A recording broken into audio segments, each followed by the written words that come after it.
यदि हमें किसी भी व्यक्ति, आप में से किसी व्यक्ति को, कि हमारा वोट पर्टिकुलर व्यक्ति को गया हुआ है कि नहीं गया है, यदि हम जाएं उसको किसी कोर्ट में जाना चाहते हैं तो वो नहीं हो सकता है, बिकॉज क्योंकि हमारे पास वो पर्ची दिखती नहीं है, हमारे हाथ में फिजिकली नहीं मिलती है, वो सिर्फ और सिर्फ वीवीपैट में मिली और अंदर चली गई। तो यदि हमें और आपको कोई डॉक्यूमेंट्स कहीं मांगा जाए, कोई भी डॉक्यूमेंटेशन जुडिशरी में करते हैं, कहीं भी करते हैं आप, तो आपको एक डॉक्यूमेंट्स की प्रॉपर रेलेवेंसी जरूरत पड़ती है। तो हम कैसे पता चले कि हमने वहाँ वोट डाला है या हमारी कुछ इश्यूज है, तो उसका सर्टिफिकेट हमें कैसे, तो एक तरह का वो सर्टिफिकेट वही है कि हमारा जो वोटर है, वोटिंग की जो पर्ची है वो मिलनी चाहिए। सो वेरी नेचुरल जस्टिस है हमारा ये सब, हम लोगों ने यही डिसाइड किया है, हमें पर्ची आपको सबको मिलनी चाहिए।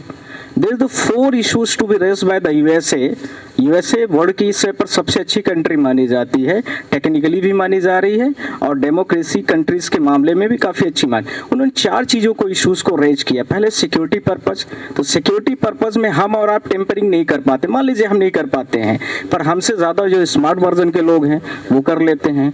पहले के ज़माने में और आज के ज़माने में काफ़ी चीज़ों के जनरेशन का भी फ़र्क है, हम आप सारे लोग उतना नहीं समझते हैं। तो बहुत सारे लोग जो स्मार्ट वर्जन के लोग हैं वो ईवीएम को टेम्पर कर सकते हैं। और भाई साहब ने ये देखिए सारे ये डिब्बे भी रखे हैं जो वीवीपैट को ही शो कर रहा है।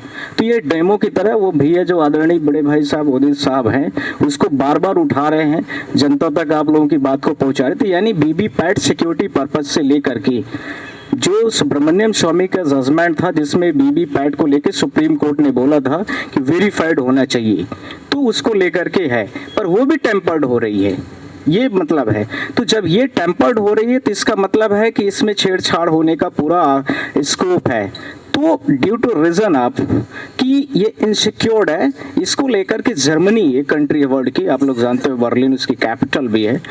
तो लास्ट यही है कि हम सारे लोग अब लड़ाई जो लड़ रहे हैं, 3 पिटीशन हो गई है हमारी, एक पिटीशन डिसाइड हो गई है जिसमें मध्य प्रदेश हाई कोर्ट को, छत्तीसगढ़ हाई कोर्ट को डायरेक्शन हो गया है कि प्रॉपर इनका जितना भी कंप्लेंट्स है वो होना चाहिए। और वो कंप्लेन इसी से रिलेटेड है जिनकी मैं बात कर रहा हूँ, पर्चियों को लेकर के है, टेम्परिंग को लेकर के है, ब्रॉडकास्टिंग को लेकर के है। और हम लोगों ने ईवीएम को बैन करने को लेकर के, जो थोड़ा मैंने बैकग्राउंड से बताया, वो सारी चीज़ों को लेकर के दोबारा ईवीएम को बैन करने को लेकर के केस में आ गए हैं और उसमें बहुत जल्दी से सुनवाई फिर से शुरू होने वाली है। इसके साथ में मैं हम सारे लोग यही चाहते हैं कि पर्ची निकलनी चाहिए और ईवीएम हमें पर्ची मिलनी चाहिए, चाहे वो बैलेट से हो, चाहे वो जो भी तरीके हो, पर ईवीएम से हम सारे लोग उससे खुश नहीं, इसलिए ईवीएम को बैन करना चाहिए। यही हमारी लास्ट प्रेयर है। और हमारा आपको सबको पर्ची मिलना चाहिए, जो हम बैलेट डालते हैं उसी के हिसाब से हम सारे रिक्वेस्ट कर रहे हैं। जब तक हमारे भारत देश में है, बाबा साहब, सरदार साहब, नेहरू जी, मौलाना अब्दुल कलाम, ऐसे ही सब थे, इसलिए हमारा देश आजाद हुआ। तो एक नई क्रांति यहाँ से हम शुरू करने जा रहे हैं। क्रांति शुरू हो चुकी है पूरे देश में। ये डेमो जब तक स्टार्ट, 1 मिनट का समय ले लूंगा, इसकी उद्भावना कैसे हुई।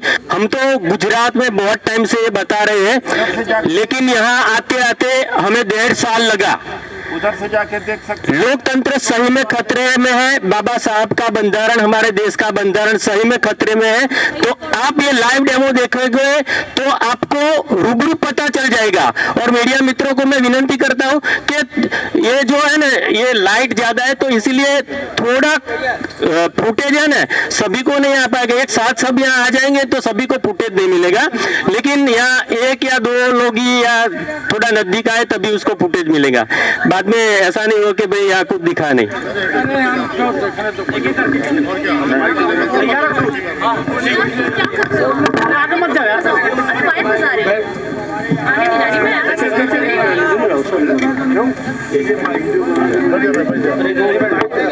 ये रहा, ये अतुल पटेल जी हैं, गुजरात से आए अतुल पटेल जी।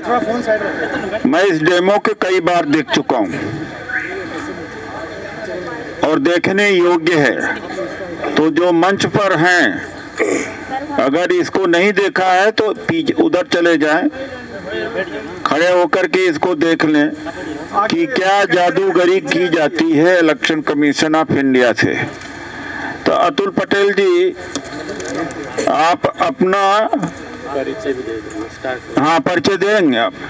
मैं मेरा परिचय देता हूँ कि जब गुजरात में 2015 में आरक्षण आंदोलन शुरू हुआ, हार्दिक पटेल और हम 10 बार युवा भारतीय जनता पार्टी की गद्दी को गीली कर चुके थे और उसके बाद से मैं कांग्रेस में ज्वाइंट हूँ और कांग्रेस गुजरात प्रदेश कांग्रेस प्रवक्ता की पैनलों में हूँ और मैं बहुत टाइम नेशनल डिबेट में भी आ चुका हूँ और गुजरात की डिबेटों में भी आ चुका हूँ। गढ़ी कांग्रेसी हूँ और हम सब इंडिया अलायंस वाले को सर ने बहुत अच्छा बताया कि हमें प्रेशर करना पड़ेगा पार्टियों से। मैं तो ऐसा भी सोच रहा था कि हमने मोदी के खिलाफ मुंडन करवाया था 3 बार बहुत लोगों ने, तो हमारी एआईसीसी के सामने हम बैठ जाए कि आप सबसे पहले एआईसीसी को कांग्रेस को हमें करना पड़ेगा और सब पार्टी बाद में जुड़ जाएंगी। मैं सभी नेताओं से मिला हूं और अखिलेश यादव जी ने 2500 लोगों के बीच में ये डेमो 1 जनवरी ये गई 2024 में बताया था, 2500 लोगों के बीच में, मतलब सभी का अंदर है,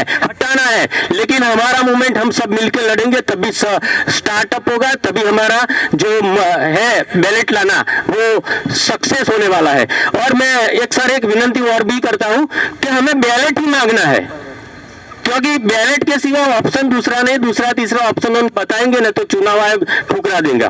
मेरी वाइफ ने देख लिया कि मैं जिसको दिया वो मुझे देख लिया तो वो चली जाएगी, बाद में वो चली जाने के बाद क्या होता है उसको भी पता नहीं, किसी को भी पता नहीं, वो चली जाने के बाद ये छप जाता है एप्पल में। देख लिया ना आपने, यही कमाल है, बस ये काला शीशा हटाना है, बैलेट पेपर ही लाना। दूसरी बात छोड़ो, टेक्निकलिटी में हमें नहीं पढ़ना क्योंकि वो लोग आपको उल्टा कान पकड़ा देंगे, ऐसा है वैसा है। लेकिन बांग्लादेश जैसा छोटा लोकतंत्र सिर्फ 3 महीने में विरोध पक्ष की पार्टियां ईवीएम हटा सकती है, तो हिंदुस्तान को आजाद कराने वाली कांग्रेस आज क्यों ईवीएम हटा नहीं सकती? बस यही मेरा सबसे बड़ा क्वेश्चन।